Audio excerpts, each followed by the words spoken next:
दोस्तों, इसी प्रकार की मोटिवेशनल कहानियां सुनने के लिए हमारे YouTube चैनल को सब्सक्राइब करें और आज की ये कहानी कैसी लगी हमें कमेंट करके जरूर बताएं। तो चलिए आज की कहानी शुरू करते हैं। आज से कई 100 साल पूर्व की बात है। एक गांव में राम सिंह नामक एक किसान अपनी पत्नी व बच्चे के साथ रहता था। राम सिंह अनपढ़ व गरीब था, मगर अपने बेटे सुंदर को वह पढ़ा लिखा कर किसी योग्य बनाना चाहता था, ताकि उसका बेटा भी उसकी भांति उम्र भर मेहनत मजदूरी न करता रहे। अपने पुत्र से उसे बड़ी आशाएं थीं। लाखों सपने उसने अपने पुत्र को लेकर संजो डाले थे। वही उसके बुढ़ापे की लाठी था। उसका बेटा सुंदर भी काफी बुद्धिमान था। वह गांव के पंडित कस्तूरीलाल के पास जाकर शिक्षा ग्रहण कर रहा था। उसने भी अपने मन में यही सोचा हुआ था कि वह भी पढ़ लिख कर बड़ा आदमी बनेगा और अपने माँ बाप के कदमों में दुनिया भर की सारी खुशियां और सारे सुख लाकर डाल देगा। इंसान यदि किसी लक्ष्य को निर्धारित कर ले और सच्चे मन से उसे पाने का प्रयास करे तो वह उसमें सफलता प्राप्त कर ही लेता है। ऐसा ही सुंदर के साथ भी हुआ। वह अपनी कक्षा में अच्छे नंबरों से उत्तीर्ण हुआ। सारे गांव में उसकी खूब वाहवाही हुई। अपने बेटे की इस सफलता पर राम सिंह का मस्तक भी गर्व से ऊंचा हो उठा। एक रात राम सिंह ने अपनी पत्नी से कहा, सुंदर की मां, मेरे मन में सुंदर को लेकर काफी दिनों से एक विचार उठा रहा है। कहो जी। राम सिंह की पत्नी ने कहा, ऐसी क्या बात है? क्या सुंदर की शादी ब्याह का विचार बनाया है? अरे भगवान, शादी ब्याह तो समय आने पर हम उसका करेंगे ही, मगर अभी उसे अपने पैरों पर तो खड़ा होने दें। मेरा तो यह विचार है कि क्यों न हम उसे शहर भेज दें, ताकि वहां जाकर कोई अच्छा सा काम धंधा सीख कर कुछ बनकर दिखाए।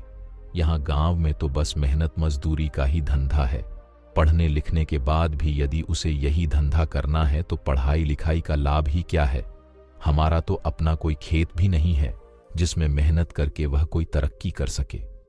मगर सुंदर के बापू, सुंदर ने तो आज तक शहर देखा ही नहीं है। हम किसके भरोसे उसे शहर भेज दें? सुंदर की मां कमला ने कहा, माना कि हमारा सुंदर समझदार और सूझबूझ वाला है और शहर में वह कोई अच्छा सा काम धंधा तलाश भी लेगा, मगर शहर में टिकने का कोई ठिकाना भी तो चाहिए। सुनो सुंदर की मां, शहर में मेरा एक मित्र है। हालांकि हम दोनों वर्षों से एक दूसरे से नहीं मिले, मगर फिर भी मुझे उम्मीद है कि यदि मैं सुंदर को उसका पता ठिकाना समझाकर भेजूं तो वह अवश्य ही उसे शरण देगा और रोजी रोजगार ढूंढने में वह सुंदर की सहायता भी करेगा। बात तो आपकी ठीक है सुंदर के बापू, लेकिन मेरा मन नहीं मान रहा कि मैं अपने लाल को अपनी आंखों से दूर करूं। ऐसा तुम अपनी ममता के हाथों मजबूर होकर कह रही हो, मगर दिल से तो तुम भी यही चाहती हो कि हमारा बेटा तरक्की करे। इसलिए दिल को मजबूत बनाओ। सुंदर शहर जाकर कुछ बन गया तो हमारा बुढ़ापा भी सुख से गुजरेगा। और इस प्रकार राम सिंह ने अपनी पत्नी को समझा बुझाकर सुंदर को शहर भेजने के लिए राजी कर लिया। उसी शाम सुंदर जब अपने यार दोस्तों के साथ खेल कूद कर घर वापस आया तो राम सिंह ने बड़े प्यार से अपने पास बैठाया और अपने मन की बात बता दी। सुंदर ये जानकर बहुत खुश हुआ कि उसका बापू उसे शहर भेजना चाहता है। वास्तव में सुंदर भी यही चाहता था कि वह किसी प्रकार शहर चला जाए और वहां कोई ऐसा काम धंधा करे जिससे उसका परिवार सदा सदा के लिए गरीबी से छुटकारा पाकर सुख भोगे। अतः पिता का प्रस्ताव पाकर वह बड़ा खुश हुआ और बोला, पिताजी, चाहता तो मैं भी यही था कि पढ़ लिख कर शहर जाऊं और अच्छी सी नौकरी करके घर की कमाई में आपका हाथ बटाऊं, मगर कहीं आप मुझे शहर भेजने से इनकार न कर दें, यही सोचकर मैंने आपसे अपने मन की बात नहीं कही। मगर अब जब आप स्वयं ही मुझे शहर भेजने के इच्छुक हैं तो इससे अधिक खुशी की बात मेरे लिए भला और क्या हो सकती है। मैं अवश्य ही शहर जाऊंगा। और प्रकार दूसरे ही दिन राम सिंह ने उसे दीन दुनिया की ऊंच नीच समझाई और अपने मित्र का पता देकर शहर के लिए विदा कर दिया। सुंदर काफी सूझबूझ वाला समझदार युवक था। अपने माता पिता के दुख दर्द को वह भली भांति समझता था। वह यह भी जानता था कि गांव में रहकर तो उसका भविष्य अंधकार में ही डूबा रहेगा, जबकि उसकी इच्छा बड़ा आदमी बनकर अपने माता पिता को भरपूर सुख देना था। अतः खुशी खुशी वह शहर के लिए रवाना हो गया। शहर आकर सुंदर की आंखें चुंधिया गईं। खूब भीड़ भड़क्का, सजी संवरी दुकानें, तागें, इक्कों का आवागमन। खैर, आश्चर्य से वह सब देखता सुंदर अपने पिता के कथित दोस्त से मिलने चल दिया। लेकिन जब वह पता के बताए स्थान पर पहुंचा तो पता चला कि उसके पिता का दोस्त रामचंद्र तो न जाने कब का मर खप गया और अब तो उसके परिवार का भी कोई अता पता नहीं था। यह जानकर सुंदर बहुत निराश हुआ और सोचने लगा कि अब क्या होगा। आशा, निराशा तो जीवन में चलती ही रहती है, लेकिन सुंदर उन युवकों में से नहीं था जो हताश होकर बैठ जाते हैं। उसमें हिम्मत और आत्मविश्वास कूट कूट कर भरा था। उसने अपने आप को दिलासा दिया और बोला, बेटे सुंदर, निराश होने से कुछ नहीं होगा। अब शहर आ ही गए हैं तो कुछ करके ही लौटेंगे। माँ और बापू ने मुझसे बड़ी उम्मीदें लगा रखी हैं। मैं ही उनके बुढ़ापे की लाठी हूँ। अब शहर आ ही गया हूँ तो कुछ बनकर ही लौटूंगा। तुझे याद नहीं, गांव में मास्टर जी कहा करते थे, हिम्मत ए मर्दा, मदद ए खुदा। यानी जो लोग हिम्मत करते हैं उनकी मदद खुद भगवान करते हैं।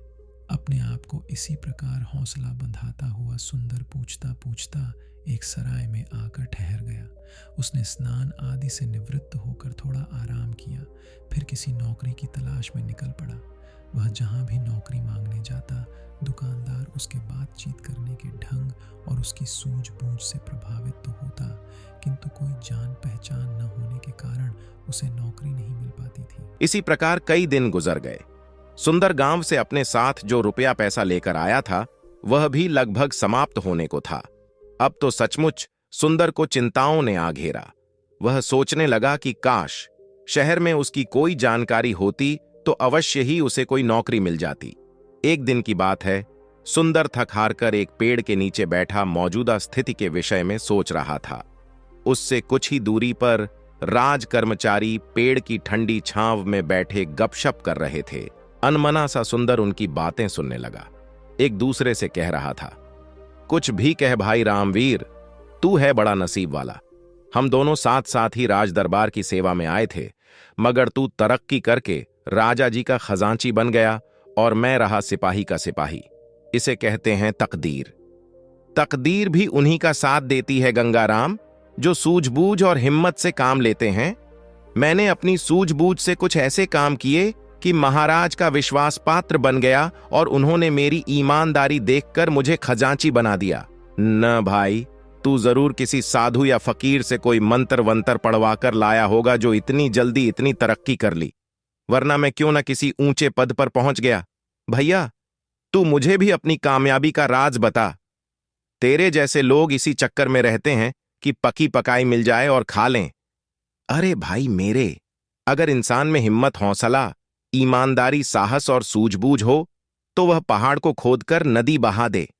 देख, तू वह मरा हुआ चूहा देख रहा है ना? रामवीर ने सड़क के किनारे पड़े एक मरे हुए चूहे की ओर इशारा किया। हां, देख रहा हूं। आने जाने वाले लोग भी उसे देख रहे हैं और घृणा से थूक कर दूसरी ओर मुंह फेर कर निकल रहे हैं।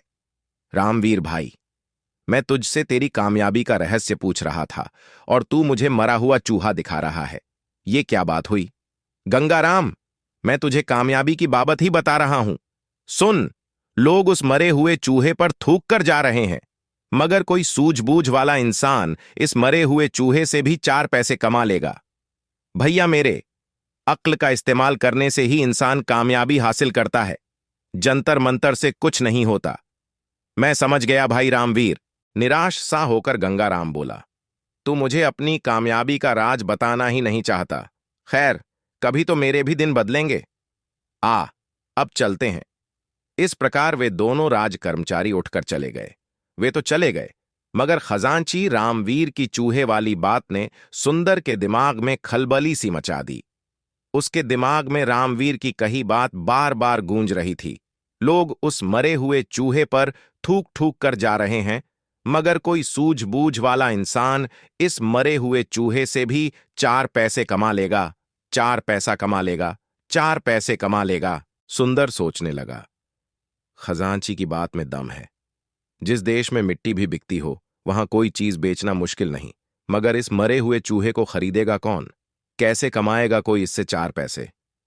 चूहे को घूरते हुए सुंदर यही सोच रहा था, लेकिन उसकी समझ में नहीं आ रहा था। तभी सड़क पर उसे एक तांगा आता दिखाई दिया। तांगे में एक सेठ बैठा था जिसने एक बिल्ली को अपनी गोद में दबोचा हुआ था। बिल्ली बार बार उसकी पकड़ से छूटने की कोशिश कर रही थी। अभी घोड़ा गाड़ी सुंदर के आगे से गुजरी ही थी कि बिल्ली सेठ की गोद से कूदी और सड़कें के किनारे की झाड़ियों में जा घुसी। अरे अरे तांगे वाले, तांगा रोको, मेरी बिल्ली कूद गई, सेठ चिल्लाया। तांगा रुका और सेठ उतरकर तेजी से झाड़ियों की तरफ लपका। अरे भाई तांगे वाले, देखो, मेरी बिल्ली उन झाड़ियों में जा घुसी है, उसे पकड़ने में मेरी मदद करो। सेठ झाड़ियों के पास जाकर बिल्ली को बुलाने लगा। आ आ पूसी आओ। इसी बीच तांगे वाला और सुंदर सहित कुछ अन्य लोग भी वहां जमा हो गए थे। अरे भाई, मैं किसी खास प्रयोजन से इस बिल्ली को खरीद कर लाया हूं, कोई इसे बाहर निकालने में सहायता करो।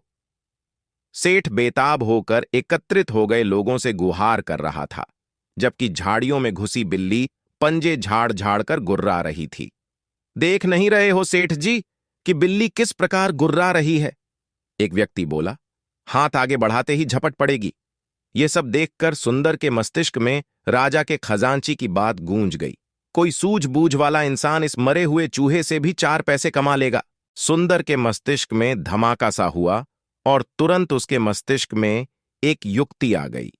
वह सेठ से बोला, सेठ जी, अगर मैं आपकी बिल्ली को काबू करके दूं तो आप मुझे क्या देंगे? आए। सेठ जी ने तुरंत सुंदर की ओर देखा और बोला, भाई, तू मेरी बिल्ली को काबू करके देगा तो मैं तुझे चांदी का एक सिक्का दूंगा। चांदी का सिक्का? सुंदर के मुंह में पानी भर आया। ठीक है, आप यहीं रुकिए, मैं अभी आपकी बिल्ली काबू करके आपको देता हूं, कहकर सुंदर दौड़ा दौड़ा उसी दिशा में गया जिधर मरा हुआ चूहा पड़ा था। वाह बेटा सुंदर, बन गया काम। उस खजांची ने ठीक ही कहा था कि यदि सूझबूझ से काम लिया जाए तो इस मरे हुए चूहे से भी 4 पैसे कमाए जा सकते हैं। सुंदर ने मन ही मन खुश होते हुए एक रस्सी तलाश की और चूह की गर्दन में फंदा डालकर झाड़ियों की ओर चल दिया। हटो हटो, सब पीछे हटो। भीड़ को एक ओर हटाता हुआ सुंदर बोला, बिल्ली अभी बाहर आती है। अरे मरा हुआ चूहा, यह तो वहां पड़ा था, किसी ने कहा। दूसरा बोला, भाई वाह, इस लड़के ने तो मौके का फायदा उठाकर एक सिक्का कमा लिया। इसे कहते हैं बुद्धि का करिश्मा। यह लड़का अवश्य ही एक दिन बड़ा आदमी बनेगा। लोग तरह तरह की बातें बनाने लगे। सुंदर झाड़ियों के करीब बैठ गया और रस्सी से बंधे चूहे को बिल्ली के सामने लहराने लगा। मोटे चूहे को देखकर बिल्ली के मुंह में पानी भर आया। एक नजर उसने मैत्री भाव से सुंदर की ओर देखा, फिर दुम हिलाती हुई धीरे धीरे सुंदर के करीब आने लगी। सभी लोग उत्सुकता से यह तमाशा देख रहे थे और फिर कुछ ही पलों बाद चूहे के लालच में जैसे ही बिल्ली बाहर आई, सुंदर ने उसकी पीठ पर प्यार से हाथ फेरा और उसे गोद में उठा लिया।